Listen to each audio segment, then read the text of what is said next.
Hi, everybody. It's Susie Singer-Carter, and I just wanted to take a minute to tell you about a wonderful product I just discovered. It's called Sociavi, and Sociavi in Latin means to share and unite.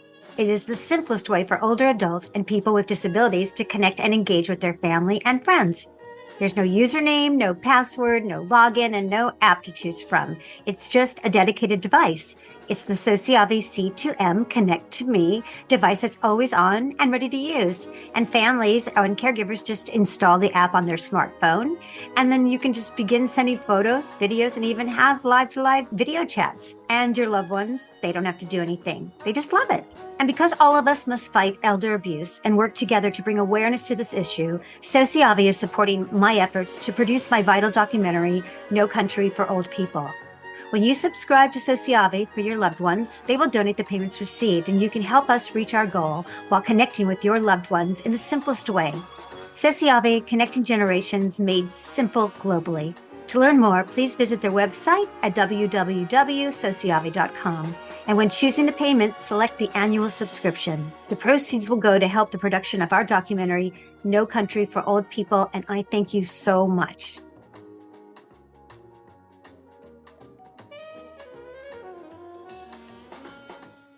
When the world has got you down. Alzheimer's sucks. It's an equal opportunity disease that chips away at everything we hold dear. And to date, there's no cure. So until there is, we continue to fight with the most powerful tool in our arsenal, love. This is Love Conquers Alls, a real and really positive podcast that takes a deep dive into everything Alzheimer's, the good, the bad, and everything in between. And now, here are your hosts, Susie Singer-Carter and me, Don Priest.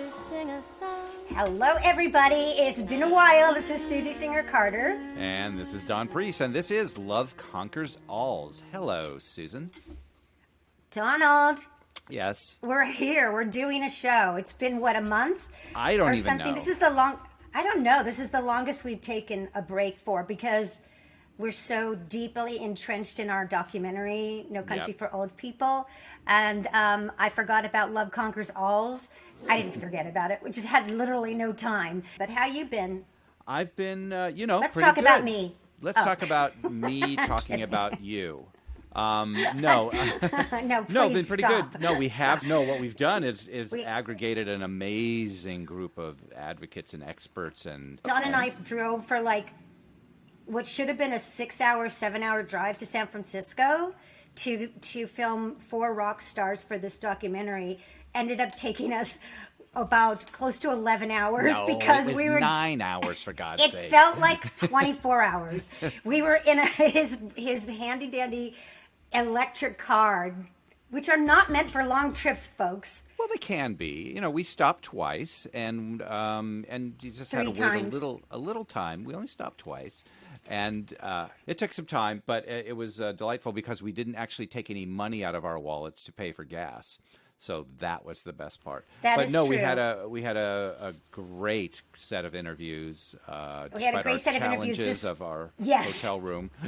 So let me just quickly tell you guys, because this is funny. We made a reservation for a suite, a Hilton suite, so that we would save money. It was a 2-bedroom suite, and we went 2 bedrooms, and then we thought we'll shoot the interviews in the the glamorous living room. I don't even know how they could get away with using the word suite, because we walked in.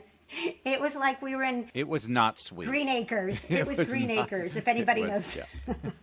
It was. Yeah. It was really bad. And it was as big as a parking spot. Tiny, yeah. And it was we're as like, big as a oh my parking goodness, spot. we have to bring in video equipment and lighting and have a beautiful background, of which there was no beautiful background. So I made one. Yeah. She put her own coat because the pillows were so drab and covered this pillow with her coat. And then with the flowers, we were like, there's no vases here. None at all. No vases at all. So, the art director, Susie, ended up using a Kleenex box cover, a big plastic water bottle, and the ice bucket. That was in the room as vases. In the background. And it looked great.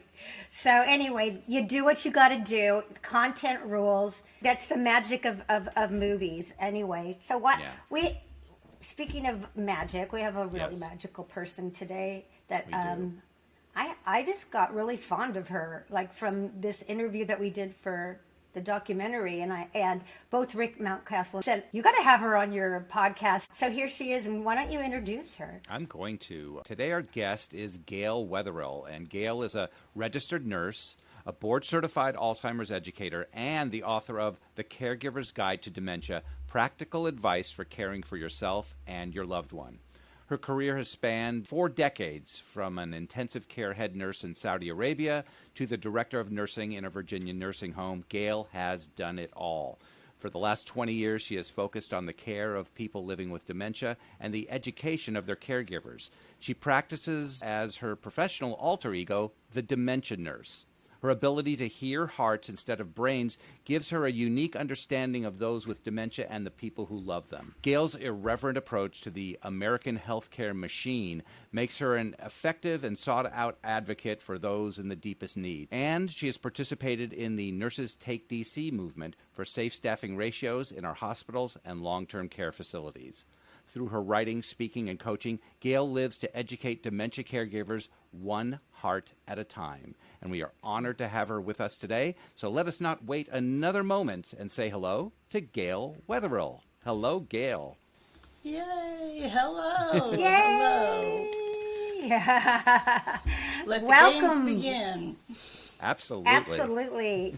Oh my gosh, I love, Gail, I love that you listen to hearts and not brains, because that's the key. That's such a nice way to frame it, about work, living and caregiving for and loving somebody with Alzheimer's and dementia. And that's the biggest obstacle I've found is people not understanding that there's other ways to communicate.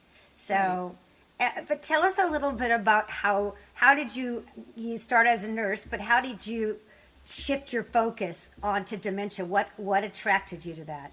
Well, I kind of fell into it more by accident than by design. I had worked in intensive care for 17 years, and I just wanted to do something different. And I started doing home care, and most of the people I worked with in home care were people who were elderly, and a large proportion of people who are elderly have some degree of cognitive impairment, whether it's from Alzheimer's or other kinds of dementia. And so I just started working with these folks, and what I found was I had a way of communicating with them, and it really did go back down to communicating heart to heart rather than brain to brain. Because with Alzheimer's disease and other diseases that cause dementia, basically you're having brain failure. We talk about heart failure, we talk about kidney failure, we talk about failures, but we don't necessarily hear people say brain failure. And that really is what dementia is. It's brain failure. So all the chatter and the language that we normally use to communicate with, if you've got brain failure, it's not going where it needs to go. And so the challenge is to find another way to communicate. And I absolutely found that the eyes are the windows to the soul. And so it really was, I'm watching you and you're watching me, eye to eye, and that is how I got into that sort of arena. And I found that I loved doing it. I found that I could help families to look at things in a different light. People just need a different perspective than what they've traditionally been told to do.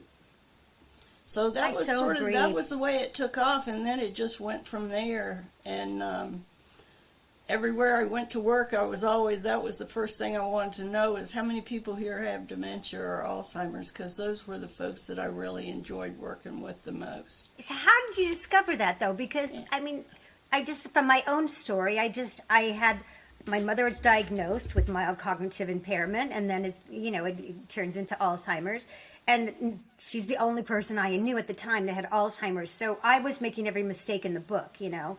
I was trying to remind her. I was going to fix it. I was going to keep repeating, because then it would learn. She'd learn, you know. And then it took me a very long time to realize I needed to communicate with her a different way. But it sounds like you had it instinctually, like you just were intuitively connected. Yeah. You're correct. You are correct. And I often say that one of the great side benefits of having grown up in a really difficult household, where you had to take the temperature of the environment at all times as a self-preservation feature. So I honed those skills. I can, with the slightest change of a face muscle, or when their eyes shift in a certain way, or they're tapping their fingers, or 1,000 other nonverbal ways of communicating, that was it. I spent 18 years practicing with the best, and so I've had an opportunity to sort of use those difficult times and turn that into an asset in working with these people with dementia. And it has been the pleasure of my life. It really has. Wow. Do you think that's something that can be taught? Oh, yes. Oh, yes. And, well, I almost want to say it's something that can be untaught. What we need to be is untaught to use language.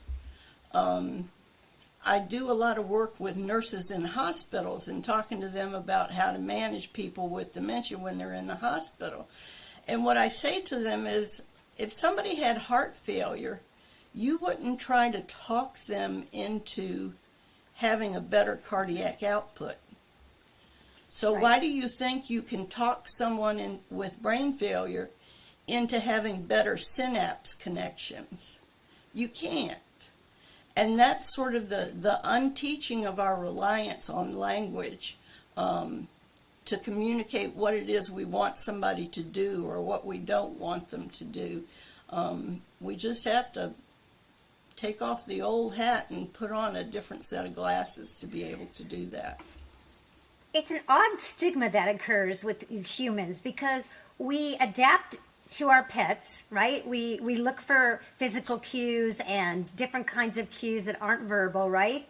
And we do it with our children, and you know, before they can speak, and we allow them to. We look, we investigate. What does that mean? What does that cry mean? What is that? Is that a happy? Is that a sad? Are they in pain? Is it this? And yet we, for some reason, we are so disrespectful or, you know, dismissive of our and uneducated.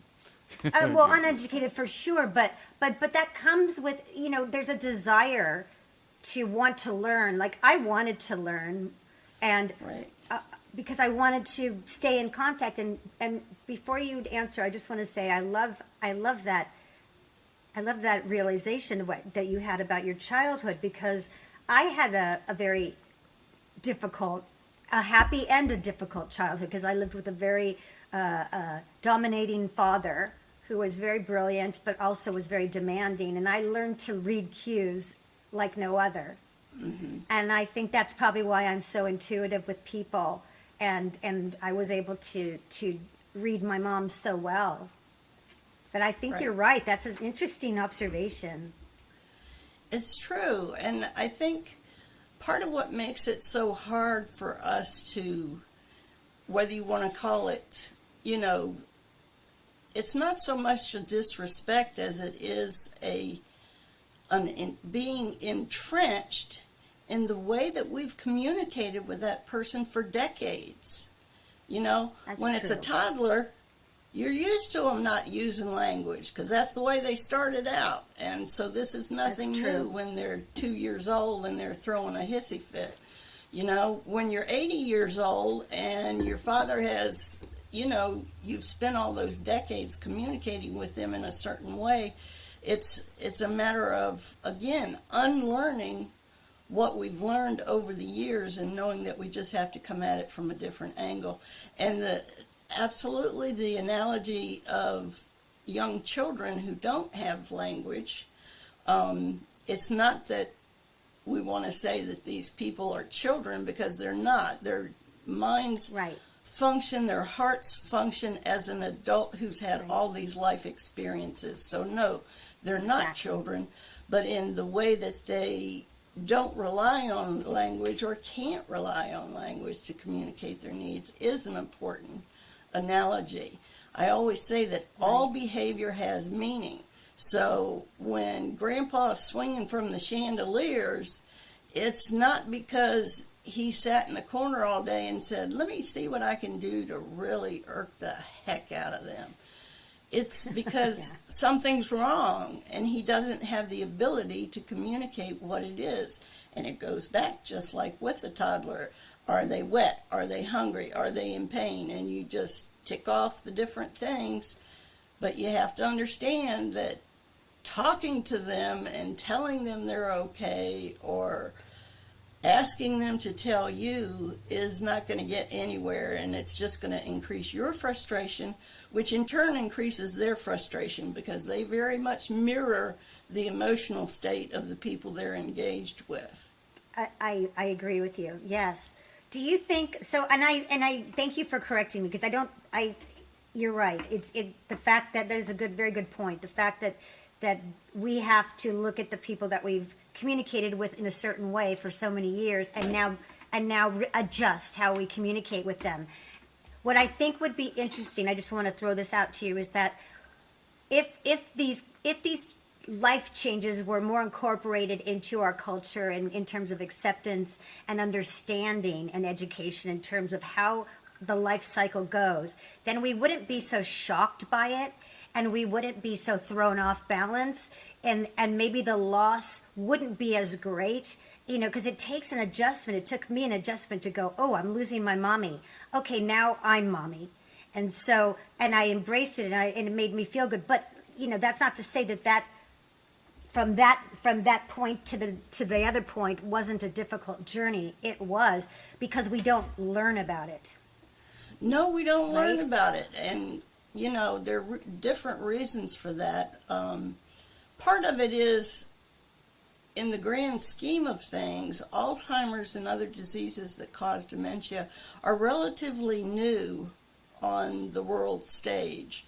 Yes, it's been decades and decades and decades. Alzheimer's was named after a woman in the 1800s, early 1900s, but back when I started in my career 40 years ago, you never heard of Alzheimer's. You heard of people with wet brain from drinking too much, which is now we call it Wernicke-Korsakoff syndrome, because that's what it is a syndrome. But you didn't hear about it. So we didn't grow up watching our mothers take care of our grandmothers with this particular problem. We don't have role models to follow. It's very much, and that is one reason why I got into this whole focus on education and coaching and counseling with caregivers, because who tells you this stuff? How are you supposed to know? You weren't born knowing, and you can read a lot of books, but that doesn't mean you're going to know what to do in the moment when emotions are high and things are going wrong, and you just have been sleep deprived for the last 3 weeks, and it's just a lot to take in. But once we understand that we're unlearning the way we used to communicate, and we're coming into new ways of communicating, then it becomes a bit of an adventure. But you're right that we're not supported, and we certainly aren't supported in the healthcare system. That's for doggone sure. Mm-hmm. And very much of that boils down to two factors. It's ageism and it's ableism. And the stigma and the penalty for falling into the wrong category on those two spectrums is tremendous, tremendous. They're all, well, we're going to put our money over here into something else. It's a real challenge It's a real challenge. It is. You have been an advocate, that you've been advocating for this kind of change, for a shift in a consciousness, in terms of our providers. Yeah. I mean, can you talk a little bit about your advocacy and your frustration or your successes? I mean, talk about that, because I'm in the trenches of it, and I find it daunting. Right. The process. Well, I'll give you a quickie success story. I did have a gentleman who had some dementia, but it was relatively mild. And what was happening was he had met this young lady who immediately fell madly in love. It didn't have anything to do that he was the former CEO of a major international company and loaded to the max. It was because she really loved him. And so he was going to the bank every other day and pulling out literally tens of thousands of dollars in cash and giving it to this girl. Well, oh my goodness. Everybody knew what was going on, but because his doctor would not certify him as being incompetent, no one could do anything about it.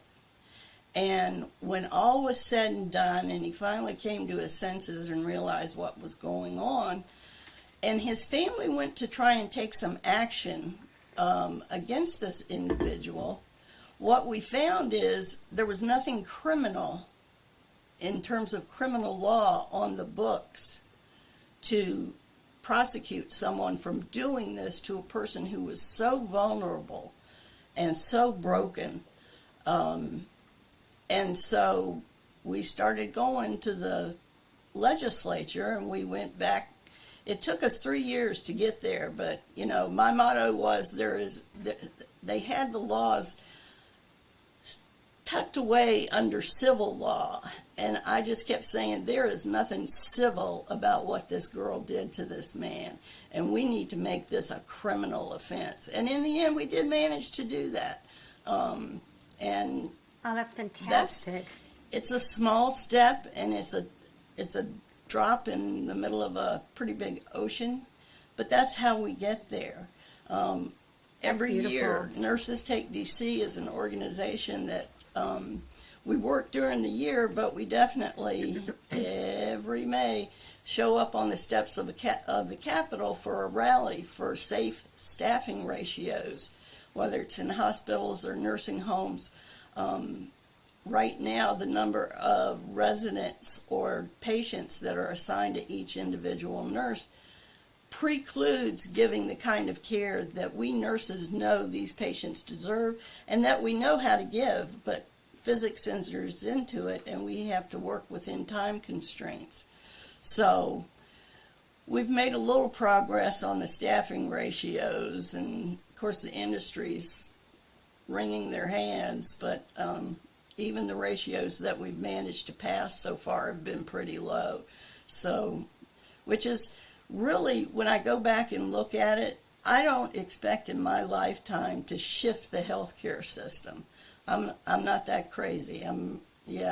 Or idealistic, or all of the above.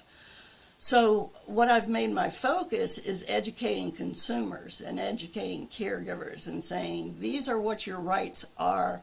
This is how you can exercise them within the constraints of this broken healthcare system that we have. Because that was going to be the quickest, fastest way I could get to people to make life better, a little easier, to give a better quality of life to at least a few people. And as my work has grown over the years, it's more and more people, which has been really gratifying and kind of shocking.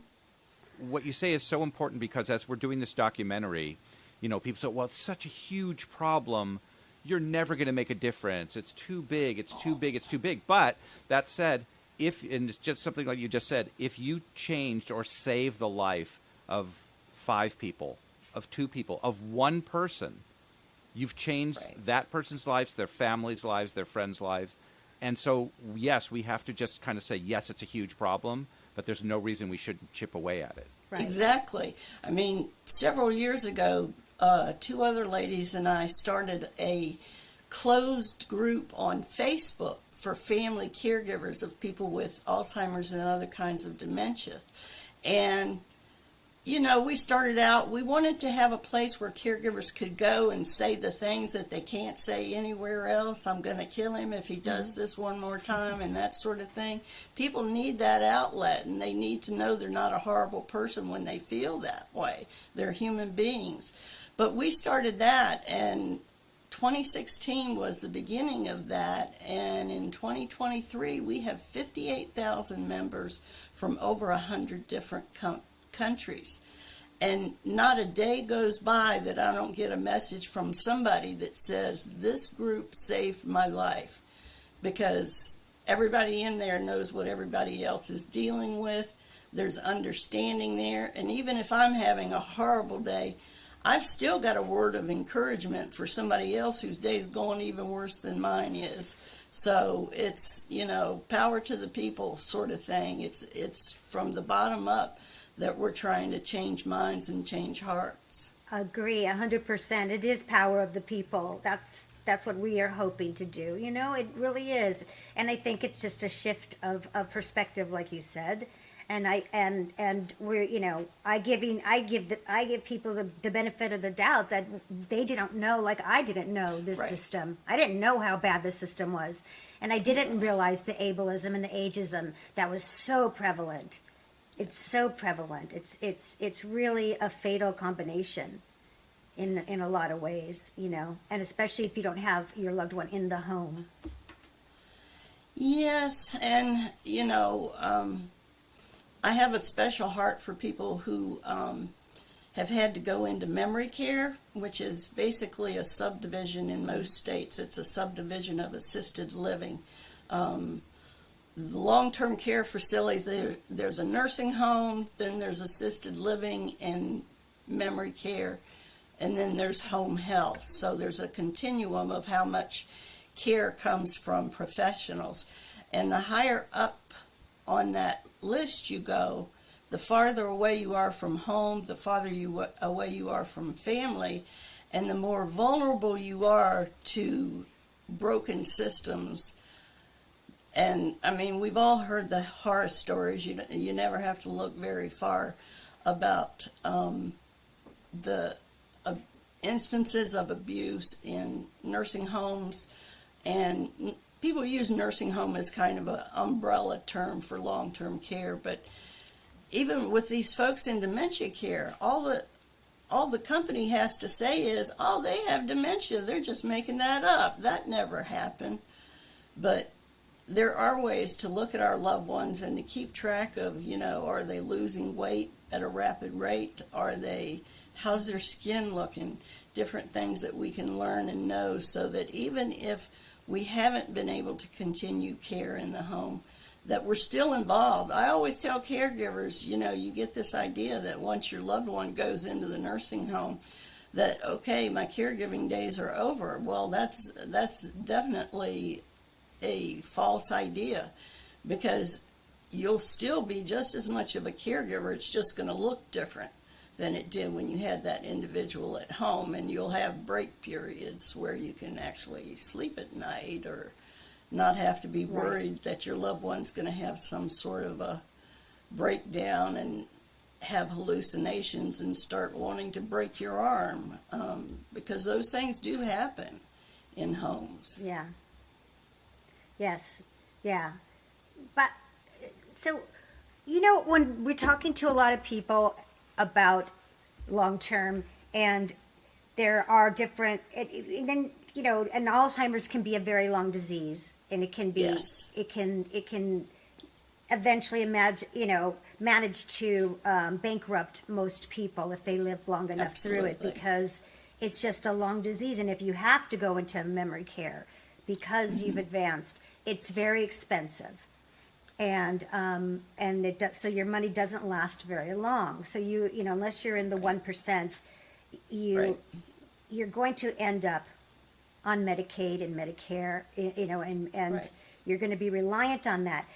I found it, and I still find it, and everybody I talk to seems to have a different definition of what is Medicaid and Medicare, and what is hospice and palliative, and the differences, and what your loved one is, has, what are they offered in these programs? What's different? And because it seems like, one person says, well, palliative gives you this. Your mom should be in palliative. Yeah. No, your mom should be in hospice. This is where, you get taken care of and you get extra care. I found it the opposite, right? So what's your take on those different kinds of programs? One of the problems that we have is if we've gone through an experience, we think we know. If my mom was in hospice, then I think I know how hospice works. So I'll tell somebody, but the truth is not every hospice operates exactly the same way. Medicaid in particular is pretty much governed at the state level. They get funding from the federal level, but in terms of regulations and how the industry is run and who qualifies for Medicaid and how you qualify, what hoops you have to jump through, it varies from state to state. So I'm always warning caregivers in my group, when somebody else in this group tells you, oh, this is the truth, I'm like, well, that was the truth for them in their state in that year. That doesn't mean it is for you. It really, and that's this whole problem of communication. It's like with healthcare, and I consider all of this part of healthcare because it is. It's caring for your physical, mental well-being. It's like for families, we just pick you up, carry you to the most remote region in China where you've never been to China in your life and you don't speak a word of Chinese, and we just drop you in there and expect you to find your way. It is a foreign language, and it does mean a lot of different things. And that's one reason that I do so much. I do a lot of teaching. I also do a lot of coaching and counseling one-on-one, because if I don't know exactly how Medicaid works in your state, I know how to find out how it works. Mm-hmm. And that's what we need. I mean, my vision is someday it won't be the dementia nurse, it'll be the dementia nurses, because nurses are the ones who understand what the impact is on a family of these diseases that can go on for long and long. You have no idea how long the money's going to need to last. You have no idea how long you're going to be able to keep them at home. Talk about anxiety producing. It's just, in all the years that I've been a nurse, there is nothing, absolutely nothing that compares to having a loved one with Alzheimer's disease or some other form of dementia from another illness. God bless, my mother died from lung cancer. She had a terrible time. It was a walk in the park compared to what people with dementia and their families have to walk through. Because with dementia, there is no hope for a cure.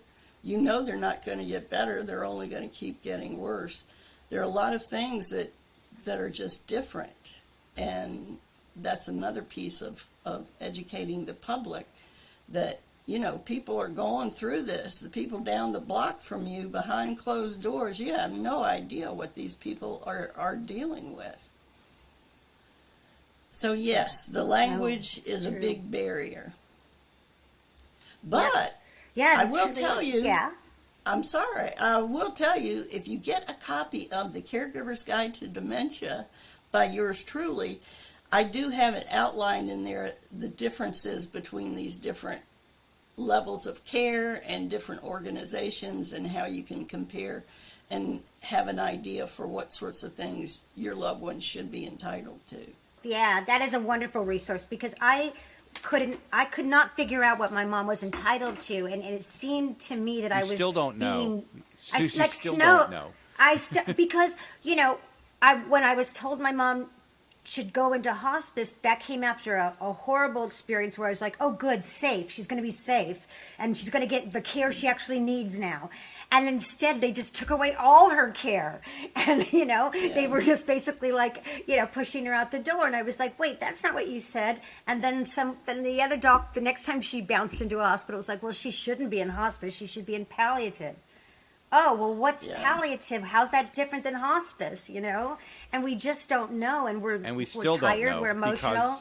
Because everyone has a different definition, as you said. There is literally a completely different definition, and so even if you know, in theory, you still don't know. Yeah, you don't. And actually, I'll give Medicare its due. They run a database called Care Compare, where you can type in your zip code and look at what kind of care you're looking for. Are you looking for hospice care, nursing home? Are you looking for home health care? And they keep a database with information about the organizations that provide those services within your physical area. And there's a lot of good information in there, because a hospice is not a hospice is not a hospice. They are not all the same. And yes, there are organizations that are like, okay, well, we'll just cut off everything because everything we do give them is going to cost us money, and we're supposed to be a profitable enterprise here. But then you go down the street and there's a hospice that will turn themselves inside out, upside down, and blue and purple to do anything to help you and your family get through such a difficult situation. So it's, when you say people still don't know, it's true, because this group on Main Street does it this way, and the group over on Elm Street does it a totally different way. So even then, you still have to do your research and your homework, and who the heck teaches you how to do that? Nobody. It's really, really, you feel like you're just out on an island, because nobody really speaks that language, like you said. Nobody does. And all the people that say they know you're getting bombarded with all different kinds of answers, and you don't know which one is right. And it's why I say it's like playing whack-a-mole, because I don't know. We go, oh, that sounds good, I'll do that. Well, that's not what you said it was going to be. I thought you said this. Oh no, we didn't say that. And then you go, oh my gosh, and now you just want to, now it becomes like Stockholm syndrome, because you go, well, it's not as bad as yesterday, so I guess it's okay. I see that when all it doesn't the go time. bad, yeah, when it doesn't go bad, you think it's good. Well, that's just the you're fact that exhausted. something bad didn't happen, you think that's good, as opposed to just real care and really, getting the type of care that the person needs. It's just right. And I've seen friends, like I've seen my I just want to say one more thing, but then I'm going to give you the floor. But I've seen my colleagues, like my girlfriends that I grew up with, whose parents are getting, in that age range. And one of them, right before my mom passed, the week before my mom passed, they were in the same facility, and it was just decided that she needed to go into hospice. They didn't know why. Her mother didn't have dementia, and was saying, am I dying? I'm not ready to die. But the doctors were saying she's ready to move into hospice, and she died within 2 days. But and everybody in the family, and I'm not throwing shade on them as a family. I'm pointing out that it was just accepted, as opposed to questioning. Yeah, right. and it kind of broke my heart. Well, physicians are socialized in this country and to be gods, and the general public is socialized to consider them gods. You don't question the doctor. My God, he's sitting here gracing you with his time and his infinite wisdom, and you're going to open your mouth and question something he says? Oh, no, no, no. That is not how proper people behave. We've made some progress in that arena, but it's moving the needle a hair's breadth, and that's about it. We're conditioned to not question. We're conditioned to accept. And I recently had a family say to me, I knew that their loved one was getting terrible care, and was basically being neglected quite a bit. And the response was, well, at least they're not abusing her. And that just broke my heart, because I was like, okay, that's the standard we've gotten to. As long as they're not, smacking them upside the head, then whatever else short of that. And it's the same with physicians, oh boy, the horror stories I get with that is it's the same. The people that you would expect to be your ally and to be your educators turn out not to be that way. And the squeaky wheel gets the grease, and that's all there is to it, which is why I focus on consumer education rather than provider education, because they're a bit of a lost cause in my book, at least for my lifetime. I'm not going to move that needle before I get a chance to check out of here, so I'm focused on consumers learning. Do you think that the person that is the squeaky wheel, there's always that thought in the back of your head, oh, but if I complain, they might make it worse. Retaliation. So exactly. Is there a real concern for that? Oh yeah, absolutely. And it's a real phenomenon. It really is. You go into any facility and you ask, who is that family? And everybody dreads being labeled as that family. And so the way I look at that is you have to pick your battles. You have to accept that not everything is going to be the way that it would be if you were taking care of them or if you had them at home.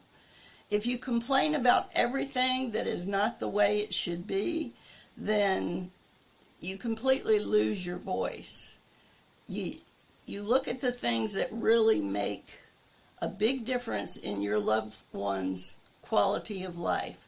Are they getting to activities? No. Well, that's important, because it's boring as heck to sit around and watch the paint peel off the walls and nothing to do. So that's an important thing to go to bat for.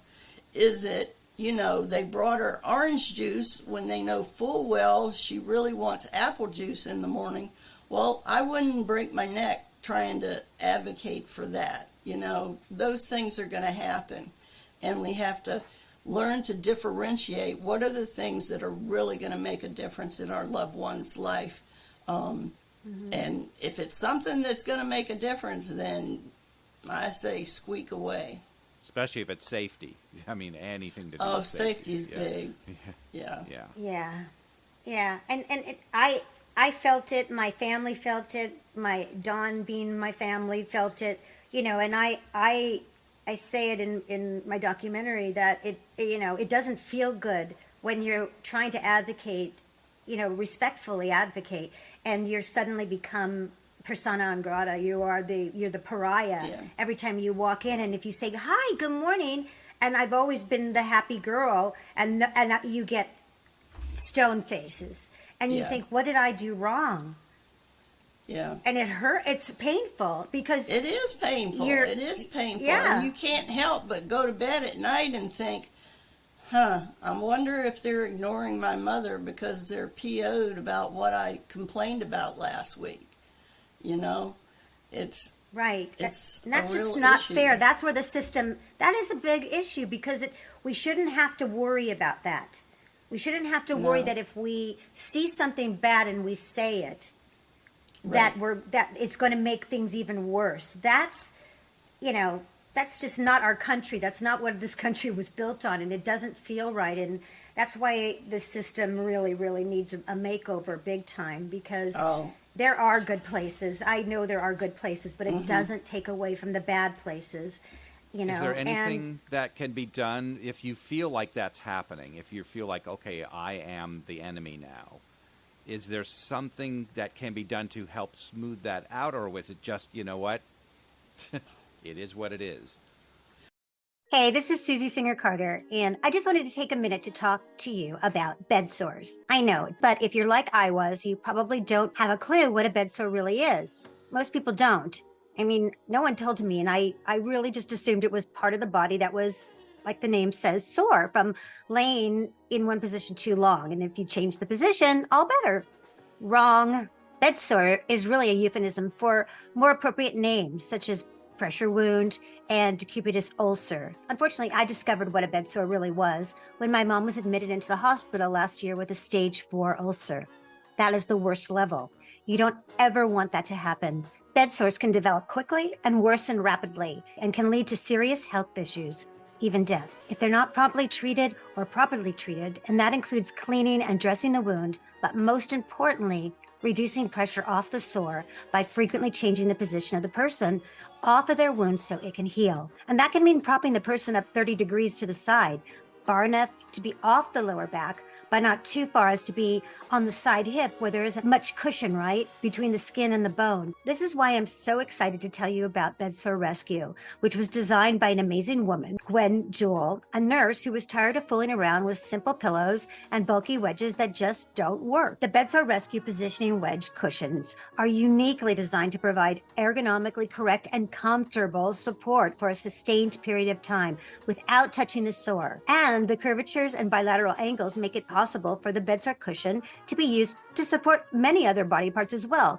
You can float the heels, you can put it under the head, you can put it under the arms, behind the knees, both sides. You can even use it as a breakfast in bed table. The curvatures of the Bed Sore Rescue fit the curvatures of your person's body, and it's made to meet all the patient safeties and bed-bound positioning standards for acute and long-term care facilities. I wish I had it for my mom. I really do. So chances are, if you have a loved one in a long-term care facility or at your home, you may become a pressure injury soldier too. But bed sores should never get to stage 4. And one way to ensure that they don't is to make sure that as soon as one begins to develop, you keep the pressure off. You can do that easily with Bed Sore Rescue. And you can find Bed Sore Rescue and many other pressure solutions online at Jewell Nursing Solutions, home of the patented Bed Sore Rescue positioning wedge cushions, pads, and pillows. That's Jewell, Jewell, NursingSolutions.com. And when you use the special code NCFOP, the entire amount of your purchase will go to support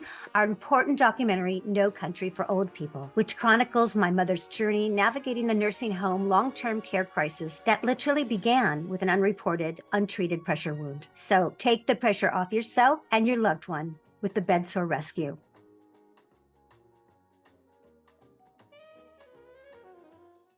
Well, those aren't the only two choices. One, I always say it's traumatic for people to move to a different facility, which Yes.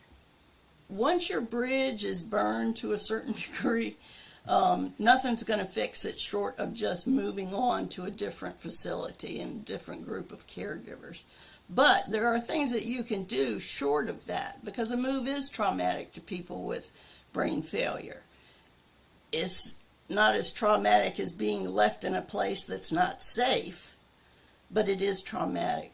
So if there are ways to go to the administration and just put it out there and say, you know, I've been bringing these things to you. I've tried really hard to bring them respectfully. I've tried to choose my battles and what things I want to trouble you with. But now I'm getting the feeling that I'm just really worried about my loved one being snubbed or ignored or even mistreated because people are tired of hearing me complain. And I think just being open and honest about that is a step. Does that mean I think they're going to say, oh, you're right, oh my gosh, I can't believe that's happening in our facility and we're going to fix it right now? They might say that. They might say that to you, but we all know what the likelihood is of that actually happening. But I don't know, I'm just the kind that thinks, you know, if something's wrong, bring it into the light. And if once you brought it into the light, it's still wrong, then you can move on to other ways of dealing with it. But I would start with just acknowledging my fear to the people that are taking care of my loved one, that I'm concerned about this. I'm concerned that I can't speak up. And of course, moving to another facility, you don't know what you're getting into there also. I mean, you could just be moving right to the... It could be a lateral movement. Yeah. There are ways to do research, though. There are ways to do some research. But you're right. But what I see is I see people staying in terrible situations for that very reason. They say, well, what if I go through all this trouble and move them somewhere and they're just as bad or worse? Well, yeah, that could happen. Or they could get to a new place that's wonderful. I get that a lot of the time in my big Facebook group. People will say, you know, I don't want to move her because they'll be just as bad down the street. But then you get somebody that pipes up and says, don't put up with that. Don't put up with that. Take your mom out of there, move her to somewhere else. That's what I did. And the second place was terrific. They cared about my mother and they cared about me. So, you know, sometimes you just have to take a leap of faith. Exactly. Yeah, and take your power back, because we are the customer. We feel like we're just so dependent on the facilities, and we feel like we need to be so grateful, which we should be. But I mean, if they're not treating your family member right, then then you need to leave. Yeah. I agree with you, because because we are the customer. They need us. So if we're going to look at it as a business, then we have to look at it that way. So be it. Somebody's cutting a mighty big check every month for that facility. You know, where else would you go and pay somebody $9,000, $10,000, and more a month to mistreat your loved one? What kind of sense does that make? Mm-hmm. You know, it doesn't. You wouldn't do it with your child if they were in a bad private school. You wouldn't do it. You wouldn't keep them or there. Your pet, or your pet, or anything. Yeah. So. I'm going to switch gears for a second and talk about your expertise in communicating with people with Alzheimer's, and give us some tips on that. Give us some practical ways to connect. You know, like I'll give you an example. One of my mentors, who is Judy Cornish with the Dawn Method. I love her. She has said to me, you know, you have to go in and remember that your loved one might not know who you are, so help them out. So I did. Every single time I go to see my mom, I would say, you know, good morning, Mommy. It's Susie, your favorite daughter, the one you love the most, because I'm your only daughter. You know, I'd make her laugh, and you know, and I start off always reminding her who I was. So that's just like an example that helped me. Right. And so, share some of yours. Well, that's definitely a good one, because a lot of what we see with folks is they're embarrassed that they don't know. You know, so when you can go in and say, oh, just as you just explained, this is who I am. Same thing if, you know, somebody else is coming into your home to visit. It might be someone that your loved one has known for the last 50 years, but you still introduce them. And the other thing that you can do when you're going to have visitors come in to see your loved one is educate that person in advance. So they don't come in and keep saying, do you remember when we did X? Because then your loved one feels bad. Because no, they don't remember when they did X, and they don't know who to Sam Hill you are anyway, and why are you asking me all these dumb questions? We really have to look at it, and we always say you have to go into their world, you have to look at it through their eyes. Pets are a great tool for communicating with people with brain failure. I always said when I worked in the nursing home, if we could have pets and toddlers every day, then we could take the entire medication cart and throw it in the bottom of the ocean. And what's the reason for that? The reason for that is that pets and toddlers don't depend on language to communicate. And because they don't use language, the person who has brain failure doesn't have to try to decipher what this child is communicating. They look at their face. They look at the big smile and the big blue eyes and whatever. Right. They look at the giggle. They see the dog's tail going 1,000 miles an hour wagging. Yeah, this animal's glad to see me. So one of the big things for folks that I always say is you need to talk about a tenth. You need to, if you use 100 words to explain something to someone, you need to cut that down to 10 words or less. It's a natural instinct, I think, and maybe I'm just sympathetic because I'm full of words and other things. But when people are trying to compute what it is you're saying, the fewer words you use, and then if you combine language with gestures or showing, we're going to pull your sweater over your head. And doing that before you pull the sweater over your head. To combine that, it really is, we go back to the toddler analogy, you don't just sit there with your hands folded and tell this child things and expect them to understand what it is that you said and to do what it is you want them to do. So we shouldn't expect that with our loved ones too. Yeah, we can almost equate that to, if let's picture if somebody comes in and starts speaking a foreign language to you that you do not know a single word, you would just sit there and be frustrated and as opposed to them just literally, you could probably go in and not say a single word and just communicate with music and gestures and facial expressions, and suddenly they're not frustrated anymore.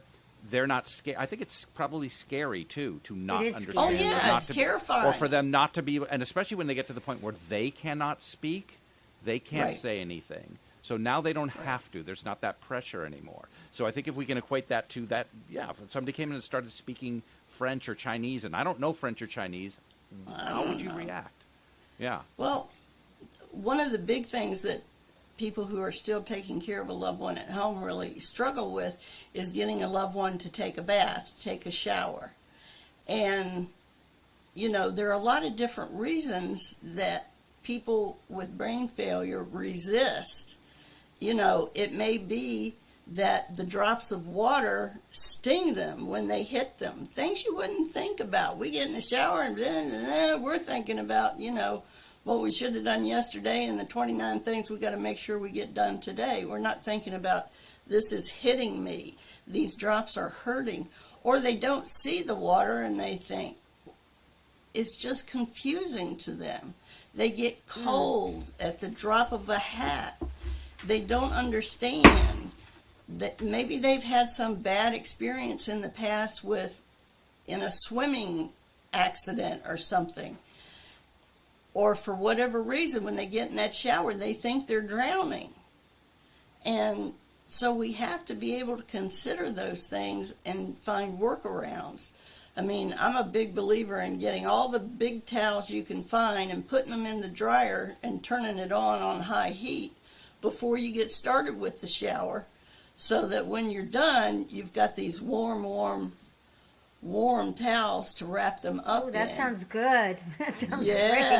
That's the thing. And it's, good. There's a lot of things like using lavender. I get a lot of reports from that. Have a diffuser going in the bathroom with lavender, or in the home or anywhere that they're having a hard time or they're struggling. It has been known, there are studies that have proven that that particular scent does help decrease anxiety, and all these other, different non-mainstream interventions. And that's, I'm sorry, but modern medicine just doesn't have doodly squat to offer these folks with brain failure. They don't have a drug to cure the condition, and the drugs that they have to minimize the symptoms, half of them have black box warnings, which means if you're on it, your chance of dying is higher than if you weren't on it. So looking at these alternative treatments, CBD, cannabidiol, CBD, whether it's oil or gummies or salves, is an excellent alternative. It's plant-based. It's the incidence, you literally cannot overdose or die from having too much CBD. It may wreck your stomach a little bit, but it's not going to kill you. Not like the drugs that, we get handed at the doctor's office every week. So Right. Not that, I mean, I'm not anti-drugs. I'm really not, because I've seen a lot of people whose quality of life was immensely improved through getting some of these medications, the antipsychotic medications that have such a bad reputation. You've got to cast your net wide and try a lot of different things for your loved one. Right. And just be Right. willing to go through trial and error, because that's what it takes to find what's going to help Right. them the most. That's so important. You're right. It's trial and error, because it's not just one fix. You can't just say, because we're not one size fits all. We're individuals, and not at everybody is all. different, and I agree with you 100%. And so let's say we get to the stage like my mom was at the end of in the middle, right before she died, the last couple months, not much words coming out, if any. How do you communicate with someone at that stage? What's the tricks that you think are the best? Oh, I have this saying, and I actually have it on a magnet, and I send it out to people sometimes because I think it's so important. And the saying that I use is, what the brain cannot remember, the heart can never forget. The brain may not remember who you are, but their heart is in there, and their heart knows who you are. They can't communicate that to you in a way that you understand, but it's in there and it feels you. So for people to say there's no point in visiting because she doesn't even know I'm there, that's not accurate. And this came from all my years of working in intensive care units, because I worked with so many people who were right on the verge, with one foot in this world and one foot in whatever comes after that. And I just experienced so many things where I just felt like people were communicating on a spirit level. I would always tell people, if you can't be here at the moment, then, you might want to be at home sitting in the rocker that the two of you sat in and drank beer and talked trash for the last, 40 years. That may mean something more to you. And they're going to know that you're there. Because when we get that close, we're communicating heart to heart. Music is huge. What's the music that was meaningful to that person? Touch is huge. You don't have to give them a full body massage, but boy, just a tender rubbing of the face. Yep. Yeah. You're so right, and you just validate everything that I experienced last year, when my mom wasn't speaking, and I could see her. She'd been through so much, and I would come in and do my dog and pony show, and I'd see her looking up to the right. Always she'd look up to the right like that, and I go, you got some words for me, don't you? You're looking for those words, and you're trying to get those words out. I'm waiting. I'd always tell her, I'm waiting. I got all the time in the world. I'm waiting. And I didn't expect anything. I just knew that she was trying, because I could feel her. I know her. And then she'd look at me with a big smile. She'd go, ah. But one day out of nowhere, Dawn was in the room, and this was 2 months before she passed. She just said clearly, like it was my mom from 20 years ago, I love you. And she hadn't spoken for a couple months at least before that. I didn't was speak after. floored. I was floored because I said, Mommy, what a gift. That was so hard for you. That was Yes. like running the marathon. Yeah. And she It had really to is. tell me. And she did have to tell you. And I have seen that so many times I can't even tell you. Somebody who's, they talk about the rally right before they depart. I had a gentleman one time who had a severe neurodegenerative disease and hadn't spoken for years. And the day before he passed, it was like he woke up. And his sons were there from out of state, and his family. And he's sitting there talking to them, telling them how much he loves them and how proud he is of them. By midnight, he was back to not being able to speak at all. And the next day, he took his leave. But what a gift that slice. It's a gift. It's a gift. Definitely. It is such a gift. It's funny because I have dreams about that. I dream that my mom is totally talking to me, and I go, wait a minute. You're all better now? In my dream. She's like, yeah, why not? Yeah. So I have ahead, a question. We talk about all the these things that we as the family caregivers can do to communicate with them. But is there any hope for training the people, the medical staff, the nurses, the doctors, to do this? Because they don't know them. They can't read cues. They can't, Right. especially a doctor comes in and sees them once every 3 weeks, or a nurse, the staff's changed. They can't read those cues.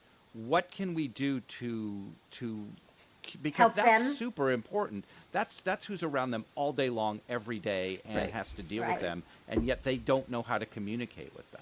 It's called educate, educate, educate, and then when you're done doing that, sit down and do some educating.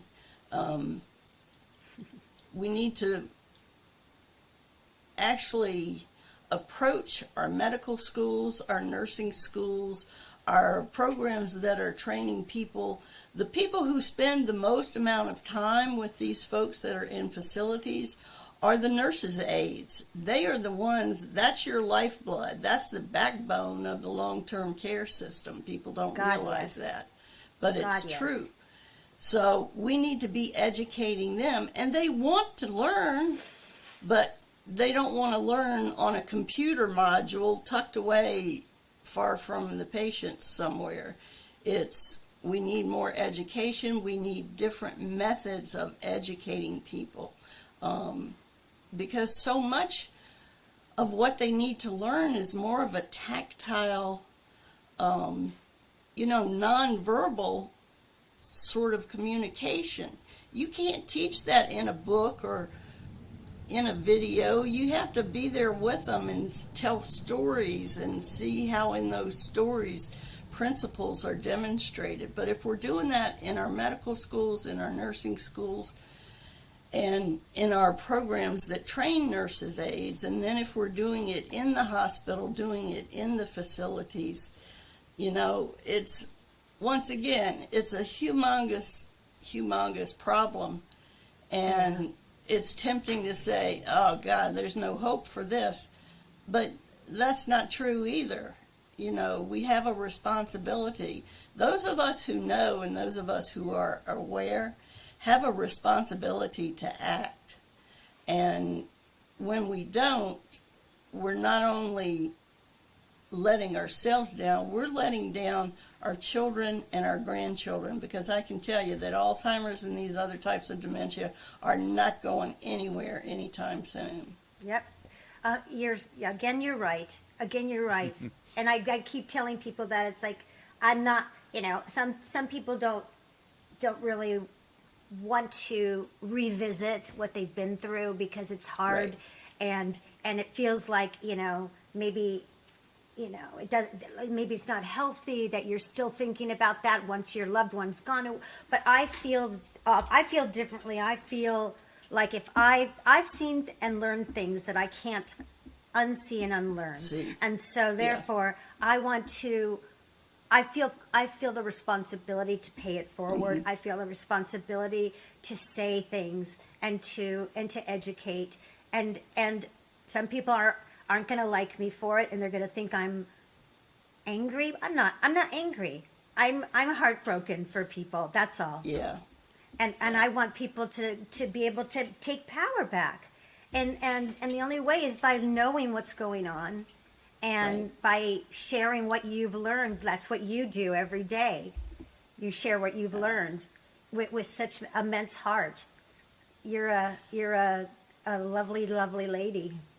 Oh, thank you, darling. Thank you. I knew that. Thank you. That big heart would come in handy some days. Over the course of 43 years of a nurse, it's gotten broken more than once. But I'll tell you, it gets bigger each time it gets broken. I And love that's the that. way My mom would love you. that She would be works. going, girl, let's go have a cup of coffee and talk about I'm things. telling you. We'll I'm drink a telling little you. mash and talk a little trash. Let's go. That's right. Oh, my mom would have loved you. My mom would have, and you'd have loved her too. Well, is there anything else that you want to bring up that we didn't bring up? Because we could talk forever, but I just enjoyed it. Anything else that we might have missed? I can assure everyone that we'll have all of your ways of contact in the show notes. Yeah. Where to find your book, where to find you, where your Facebook page is, and if you want some good support get a hold of this lady. She's a gift. That's it. You can I tell really them. This is my appreciate it. motto. I know everything, and what I don't know, I'm not afraid to make up. So go ahead and call me There you up. go. We'll do something. Boom, Chuck. And I love that your philosophy about heart. We're all about heart, right, Don? Yeah. Absolutely. What gets us out of And- bed in the morning? Love gets us out of bed in the morning. You know, Absolutely. love lets us Absolutely. lay down at night and put our head on the pillow and know that because we were alive that day, the world is just that much better than it was if we hadn't been there. So Aw. it doesn't get any better than that. Absolutely. Absolutely. And that is because, as we always say, love is powerful, love is contagious, and love conquers alls. We thank everyone for listening and joining, and please do, if you like what you heard, like it or subscribe or tell other people about it, because we Share, got to get the yeah, word yeah. out. Share. And Susan, anything And else have you a want to great- say before yeah. we say bye-bye? I just want to say have a lovely rest of your day, night, whatever time you're listening to this, middle of the night. Who knows? Anyway, thanks for listening. We'll All you catch gotta you do next is time. sing a See you song. next time. Bye. Take care. Bye-bye.